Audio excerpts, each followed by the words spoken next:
একটা গরু মোড়ো কি কিনছি হবে? এটা গরু মোড়ো দেখেছিস নাকি কোনো জায়গায় বল দিন? আমার একটা বাড়ি গরু দেখা আছে, তাহলে চলো ওই গরুটা দেখে আসি। কাদের বাড়ি? চলো আমি নিয়ে যাচ্ছি ওই বাড়ি, চলো। তাহলে তাহলে ওখানে যাতে তো হবে, গরু মোড়ো না কিনলে কি হয় নাকি? ব্যবসা বাণিজ্যের কোনো লস কর যাচ্ছে আমাদের রাজ্যে, বলে কাজ এরকম করে করতে হবে বলে দিলাম।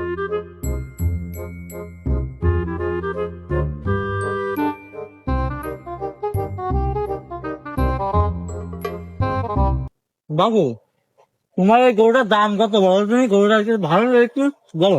গরুটার দাম 55,000 টাকা বাবু। 55,000 টাকা? হ্যাঁ, 55,000। আরে বাবু, 55,000 টাকায় তুমি কি করে বললে?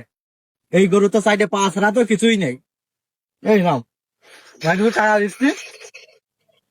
আরে বাবু, বেরোচ্ছে না কেন টাকা? ছিল যে আশা আমি বাঁধবো যে বাসা। চাচা কত দিলে?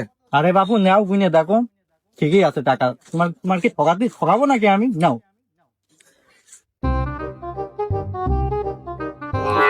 এভাবে তোমার সাথে আমি ব্যবসা করবো না। তুমি এবার এমনি গরুতে যাচ্ছে ব্যবসা লস, তারপরে এইভাবে ব্যবসা করা হয় নাকি? পার্টনার পার্টনার বলুন থাকতো, একে খাবে কানটা গরম একদম। চাচা টাকা তো দিয়েছো 30,000, গরুর দাম তো 55,000। স্যার বাবু, তুমি কি বলছো? এই গরুর দাম 55,000 টাকা? তোমার যা দিয়েছে ওই নিয়ে সন্তুষ্ট থাকো। আর তো তোমার 500 টাকা বেশি দেওয়া হয়েছিল।